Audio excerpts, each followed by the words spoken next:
তিতাসে সাবেক প্রধানমন্ত্রী খালেদা জিয়ার সুস্থতা কামনায় মিলাদ ও দোয়া মাহফিল অনুষ্ঠিত হয়। কুমিল্লা তিতাস প্রতিনিধি মোহাম্মদ হানিফ মিয়ার ভিডিও চিত্রে দেখুন বিস্তারিত দেশবার্তায়। কুমিল্লার তিতাসে সাবেক প্রধানমন্ত্রী বেগম খালেদা জিয়ার সুস্থতা কামনায় মিলাদ ও দোয়া মাহফিল অনুষ্ঠিত হয়েছে। কুমিল্লা তিতাস উপজেলার ২ নং জগৎপুর ইউনিয়ন যুবদলের আয়োজনে শুক্রবার জুমার নামাজের পূর্বে সাবেক প্রধানমন্ত্রী বেগম খালেদা জিয়া লন্ডনে গিয়েছেন। সেই সুস্থতা কামনায় জগৎপুর ইউনিয়নের ২১টি মসজিদ, ৪টি এতিমখানায় এই মিলাদ ও দোয়া মাহফিল অনুষ্ঠিত হয়। মিলাদ মাহফিল শেষে বিএনপি চেয়ারপারসন ও সাবেক প্রধানমন্ত্রী বেগম খালেদা জিয়ার সুস্থতা কামনা করে বিশেষ মোনাজাত পরিচালনা করা হয়।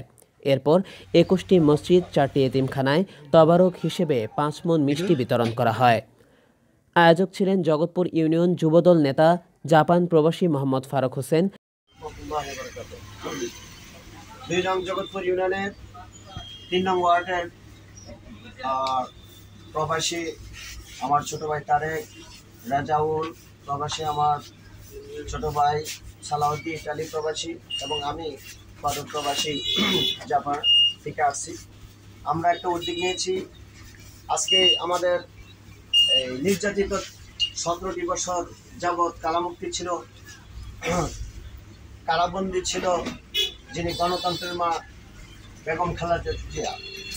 তিনি অসুস্থতার কারণে লন্ডন গেছে চিকিৎসার জন্য। তাই আমরা আজকে আমাদের প্রতিটি ওয়ার্ডের মসজিদে তার জন্য আমরা দোয়া করার জন্য আজকের এই আয়োজন। সবাই তার জন্য দোয়া করবেন, 3 দিনে সুস্থ মতো দেশে ফিরে আবার সেই গণতান্ত্রিক ধারায় বিএনপিকে শক্তিশালী করে। সবাই দোয়া করবেন, আমিন। ডেন্টিস্ট মোহাম্মদ জসিমউদ্দিন। আজ শুক্রবার 17 জানুয়ারি, বাদ জুমা, 2 নং জগৎপুর ইউনিয়ন যুবদলের পক্ষ থেকে 21টি মসজিদে, 4টি এতিমখানায় সাবেক 3 বারের প্রধানমন্ত্রী বেগম খালেদা জিয়ার সুস্থতা কামনায় আমরা মিলাদ ও দোয়া মাহফিলের আয়োজন করেছি। ফ্যাসিস্ট আওয়ামী লীগ সরকারের আমলে আমাদের মাননীয় প্রধানমন্ত্রী নির্যাতিত হয়েছেন, নিপীড়িত হয়েছেন, চিকিৎসা থেকে বঞ্চিত হয়েছেন। কিন্তু মহান আল্লাহ তাআলার রহমতে আজকে তিনি লন্ডন চিকিৎসারত আছেন। আমরা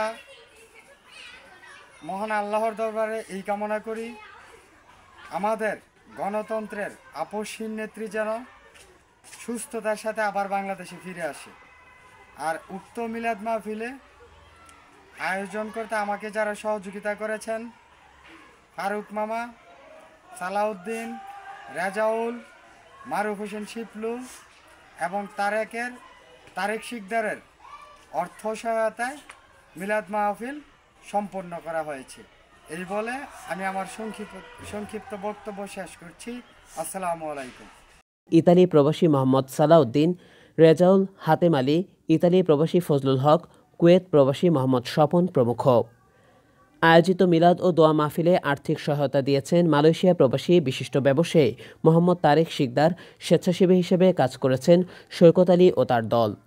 মোহাম্মদ নুরুজ্জামান, মোহাম্মদ ইউসুফ, মোহাম্মদ কালু, মোহাম্মদ আমির হোসেন, মোহাম্মদ বাবু কাজী, মোহাম্মদ সোহেল, মোহাম্মদ নূর মোহাম্মদ, মোহাম্মদ ফাহিম, ইয়াসিন, সুমন, শান্তাব, হারুন, বশির ও ইমন।